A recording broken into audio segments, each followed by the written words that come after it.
All right, Cole, this is our first podcast, and we're recording right now. Yes, we are.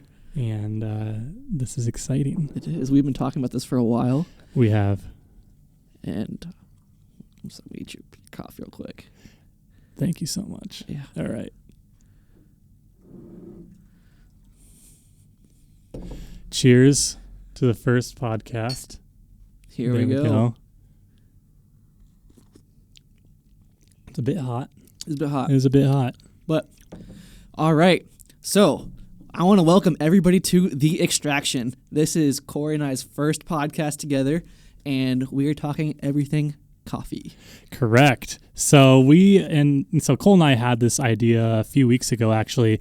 We have a background in entrepreneurship together, and we decided that we both enjoy coffee. We enjoy the coffee taste, and we brew in the exact same pour-over method, so it was kind of like meant to be. Yes. We definitely were like, how can we get something started that we can be excited about, but also share our knowledge and our experiences of coffee to people that may not know exactly, what note flavors are in coffee, or like how do you brew coffee, what's the best way to brew, and general education and things like that. So I think that's something that we could kind of educate others on. Yeah. So, Corey, I think we just want to dive in real quick and show what's our background in coffee. Like, how did we come up with, how would we find coffee? Like, how did we find specialty coffee, most importantly? Because that's what we're both very passionate about. Right. Yeah. You want to go first? Sure. All right. So, I kind of have, I don't know, I think Corey and I both kind of had this similar route where, I don't know, a few years ago on YouTube, like, there's a lot of, like, modern minimalist YouTubers who I love. Matt Diavella. Yes. Okay. He's not as quite precise as I am with the coffee method. But, that's true. Have you seen his video with the Keurig? I have. He throws that thing in the trash. He does. I recommend all of you guys doing that too. But yes.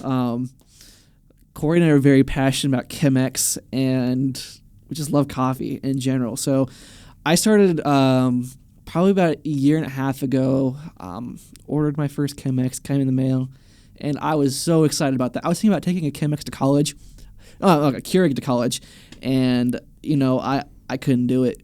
I needed the better coffee, okay, but I also liked the mindfulness practice it is. Every single morning I get to be intentional creating my first cup, and it's awesome. But since then, I started off brewing like Dunkin' Donuts pre-ground coffee in a Chemex. Rookie mistake. Yep. And, from there, you grow, you figure out what works. And since then, I've gotten into more like single origins, found that I'm absolutely in love with like African regions, specifically Ethiopia and Tanzania. I love both of those, but I love being pretty adventurous with my cup of coffee and seeing what it takes me. So I'm open to trying about anything as long as it's good coffee. Yeah, and that a lot of what Cole just said, I totally agree with. My favorite type of coffee comes from the African belt, that area of the like Tanzania and Ethiopia. My favorite coffee does come from Ethiopia, though. It is more fruity if you have a lighter roast. It's way more fruity than other areas of the world.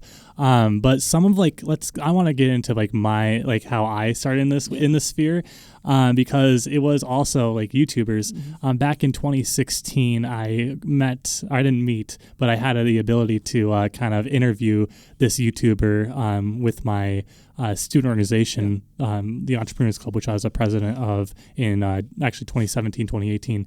And we interviewed this guy. His name is Craig Adams. He's a minimalist YouTuber who now actually goes around the world and does travel videos, really? Which he was actually a wedding filmmaker, as what I am right now. But he brewed with the Chemex, and I was like, this is interesting. I need to learn more about this. And I absolutely hated coffee, like absolutely freshman year, like absolutely hated coffee. And it wasn't until my friend Kyle Kugler put on a pot of like instant coffee on like, on the, whatever you call that. Mr. Coffee. Yeah, like Mr. Coffee thing, the drip coffee. Yeah. And I tried that, and the taste, let's just say it wasn't that great. I just had a really, took a drink like, nope, definitely not for me. Yeah. But it kind of grew on me. It definitely grew on me once I started going to a coffee shop called Sidecar. Sidecar here in Cedar Falls is, like, we've talked about it. It's a literal anomaly. Like, I don't know how Sidecar, a specialty coffee shop and roaster, sits here in Cedar Falls, Iowa. That's awesome. Even when you think about it in the Midwest. Yeah. Yeah. Like you'd think of like a large city like Chicago or Kansas City or something like that. Maybe, yeah. And which there are, but not in small town Iowa, which is crazy. To give a reference, the metro area of Cedar Falls and Waterloo. So Cedar Falls and Waterloo is the metro area, and it has right around 100,000 people. Yeah. But Cedar Falls in specific is about 30, maybe 30. It's a smaller size. It's smaller size. So I kind of got like hooked on that coffee because I was actually doing a lot of work filming weddings, so I need to stay up like late and drink coffee and kind of like get these wedding edits cranked out. And and then I discovered Sidecar, and my whole life absolutely changed. And I'm in love with their interiors of their coffee shops. Especially the Sidecar on the College Hill one. It's always filled with people, and I just kind of generally found myself wanting to be around people, like when I wanted to do work, but also kind of maybe have interaction with the friends that came in, that would come in. I'm like, hey, how you doing? And so that's kind of how I got involved with Third Wave Coffee. And for those of you who don't know, Third Wave Coffee is probably the best quality coffee you will ever drink. Yes, sir. It's not your Folgers. It's better. It's way better, a lot smoother, even healthier. I'd say even healthier for you because it gets you drinking more coffee that has more antioxidants. That's fair. It's pure. To me, it's more pure. It's less processed. Like, exactly. I don't know. It just tastes better. Like I can't go back to, like you said, like the instant coffee or the drip coffee, like your grandma's Folgers. Like I can't do it. Not to sound pretentious or anything, but there's a definite like quality difference, and you also appreciate it more because with this specialty coffee, it's a lot of it's small farms. Small family farms who are putting together these micro lots for buyers to buy, and then they go to the roasters, and there's a lot of care that goes into it. And also knowing a lot of these specialty coffees, third wave coffees, they're like more of the direct trade, fair trade, where everybody's being treated fairly. Right. They're getting paid a fair wage for what they're doing, and they're being appreciated, most importantly. Exactly. And I know for a fact that when for example, this bag of Rwanda Zirikana from... hold it up to the mic a little bit more. There we go. There we go. From Intelligentsia. When I know that goes into this bag, came from a farmer who, especially from the Midwest, we all know farmers, corn, soybean farmers. Those guys, they mean a lot to me. It's home. But there's coffee farmers out there too, especially with this. And to bring that kind of full circle, there's somebody that had to put hard work into making my cup of coffee. And now a lot of these third wave shops are being able to, and third wave roasters are being able to put a name to the face and bring a face to the cup, bring a person to show that this guy, this family, was able to, I guess, create that coffee, pick it, process it, and then ship it, get it imported to here to be roasted and put into my cup. Like, it's a cool story, and every cup is a story. Exactly, and that's exactly it. And I think on your point too, that we know the supply chain in third wave coffee. Yeah. I think that a lot of coffee shops, especially on the West Coast, have a social cause that's connected to their coffee shops. So, and also you have other values and things like that. So, like there's coffee shops in West Coast called like Verve and Cat and Cloud. So Cat and Cloud, I think they're an interesting kind of coffee shop and roastery. It's not just a social cause for them, but it's also like they treat their workers here at home, right? And it's kind of have that whole community vibe to me. And that's like one of the things, like even here at school, like before I found like you, Corey, here in the entrepreneurial area of our school. I was searching for a community, people who I really I vibed with and really understood, and people like you and me, I would say, are pretty rare. And being able to, like, especially us being able to kick it off so quickly. Right. It was like the first day, literally, I was making coffee in our little kitchenette area of the entrepreneur area. And Cole comes and he's like, Chemex, huh? And I'm like, yeah, like this, like a random dude off the street comes into in our area. And it was like, and I'm like, as soon as he said that, I'm like, I know I have to be friends with this guy. This guy's awesome. And but then another thing too is, like, viewers that are watching this right now, and they're looking for a tribe to follow. And I think that this podcast can really serve as that tribe. So this community of people that we're going to be gathering to talk about coffee and coffee education, to generally enlighten people about what's going on in the industry. I think that allows us to create some sort of tribe. We're in Iowa, so we've had a lot of, like, our background is like the Indians in this area, and like my hometown. Our sports teams are called the Indians, and I think that is really kind of like really an interesting tidbit, I guess I'd add, is that we're trying to construct a crowd right now. Yeah, like creating a community is key for me, because I don't know how many times, like, I've gone through something where I still feel like I didn't fit in. There wasn't anyone there, but like there truly are people out there for you. And to go back to, like, kind of the coffee community, I know if you go on, like, the West Coast, finding someone who's in love with or passionate about the third wave coffee movement, it's pretty common to find someone, or more common there. But you go to somewhere here in, like, the Midwest, like, I've never met anybody in person besides you, Corey, who are, like, just as much into it, if not more into it than I am. We are few and far in between. I would have to agree with you on that. But it's one of those things that once you try it, it's easy to be pulled into it. It is. It is. Even though, like, this bag of coffee is a little bit more expensive than going to Folgers or your bag of Starbucks even, it's more expensive than that, but you're paying for a story, like I said, and you're paying for an experience.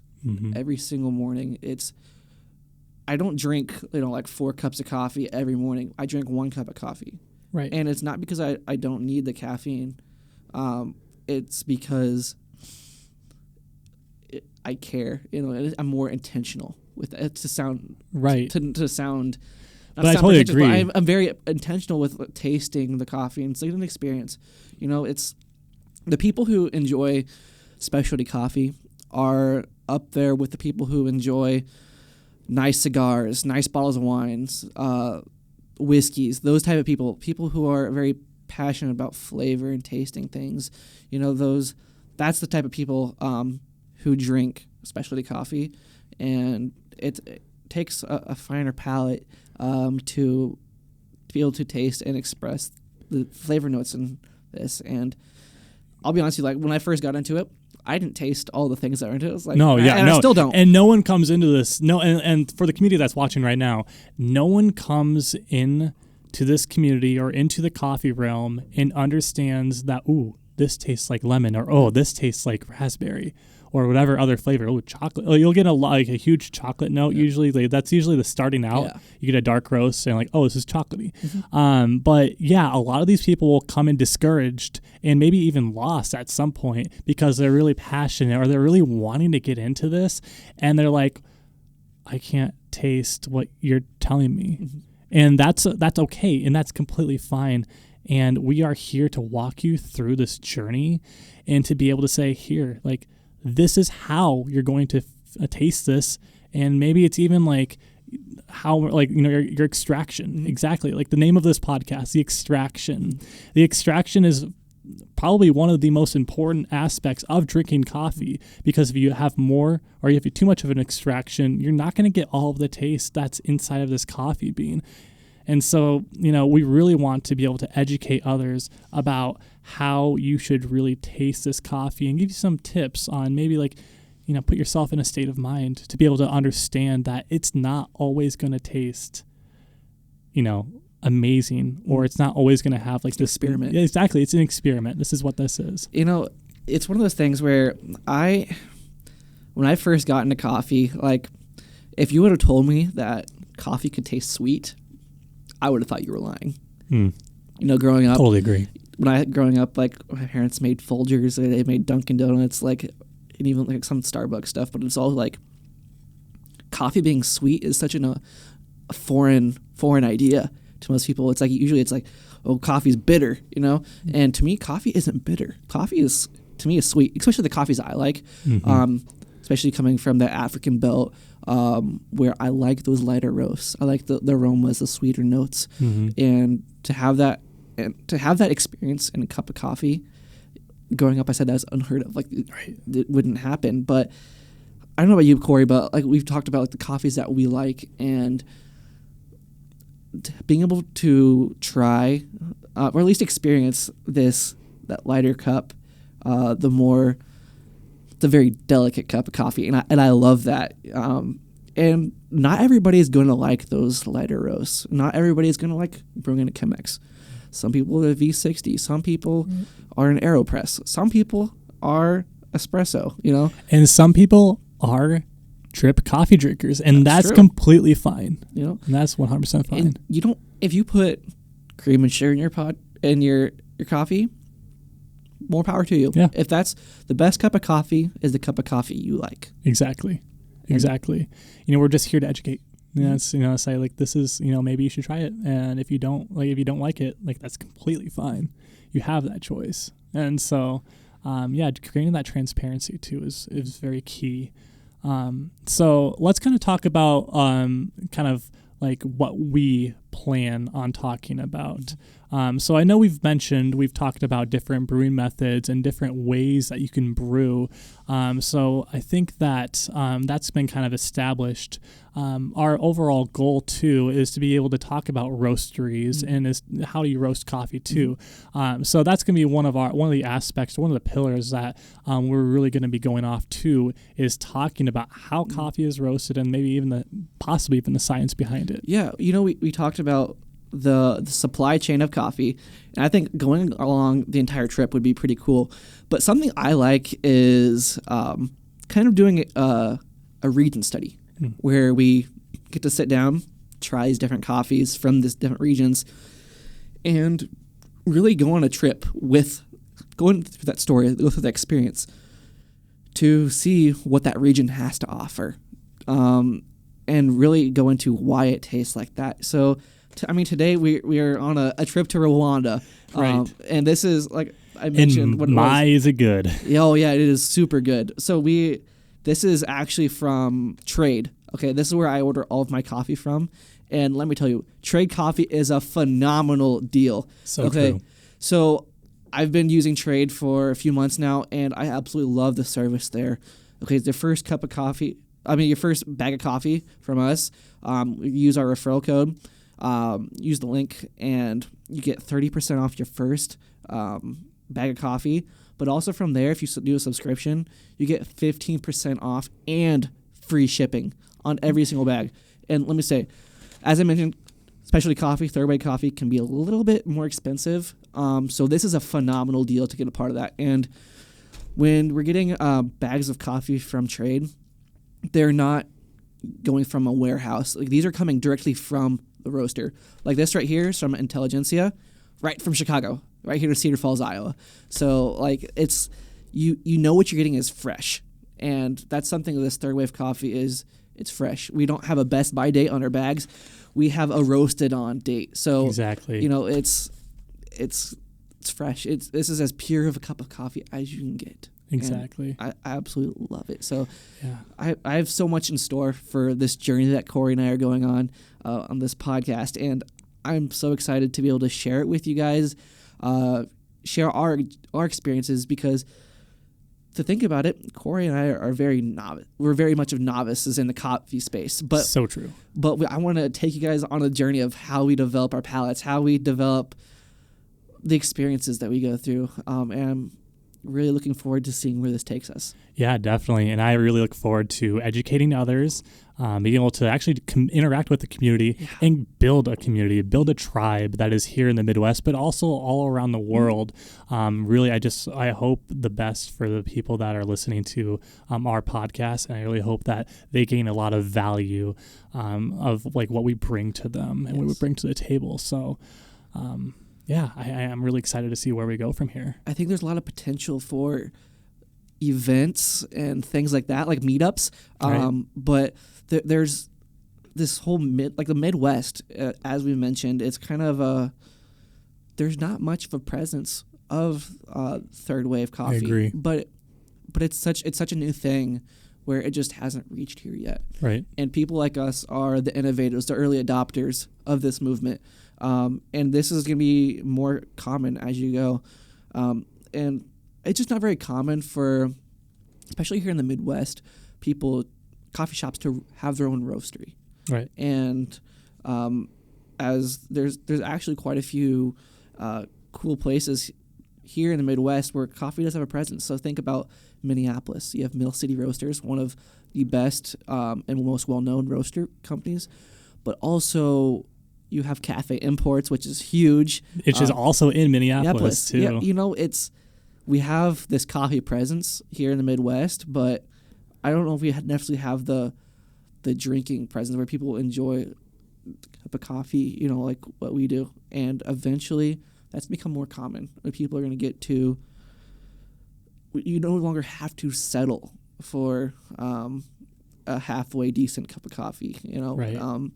There's more out there. If you want to try something like this, it's out there.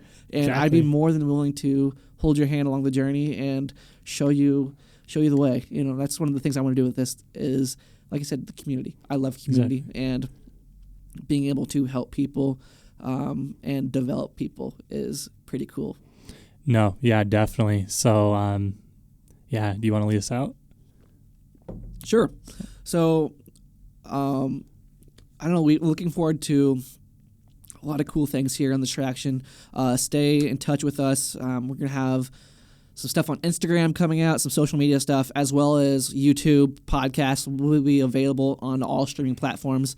So last but not least, like I said, if you want to get into this coffee, feel free to message us, talk to us, reach out. But also, don't be afraid to go out there, like I said, on Trade and figure out, find yourself some coffee. Like there's a whole, the way they do it, I hate to keep going on in this, but it's such a innovative idea for me, where they if you can walk in there without ever drinking a cup of coffee, and you can walk out of there with something you like, because they do a quiz to see what you would like. And for me, I like a little adventure. I brew in a Chemex. I drink it black. Things like that. They ask you so many questions so they can narrow it down from their hundreds of selections of coffees to what you want. And that's kind of one that I want to end this on is, if you want to try coffee, there's something out there for you. Exactly. And it's the same thing with community. And the first step is maybe even just going to your local coffee shop and asking. Yep. Yeah. And that's what it was for me, is I didn't know the difference between all these different origins. I didn't know the difference between all these different espresso drinks. But as you get into it, you find out more, you experience what you like, you figure out what you don't like, and from that, you can really just keep following that path until you find something you absolutely love. And I guess I just keep following us, stay in touch, and we're going to have some cool stuff coming on the way. Yes. Yeah. So thank you for joining us for our first episode of The Extraction. If you want to find out more, you can definitely follow our social medias. So, All right. Thank you.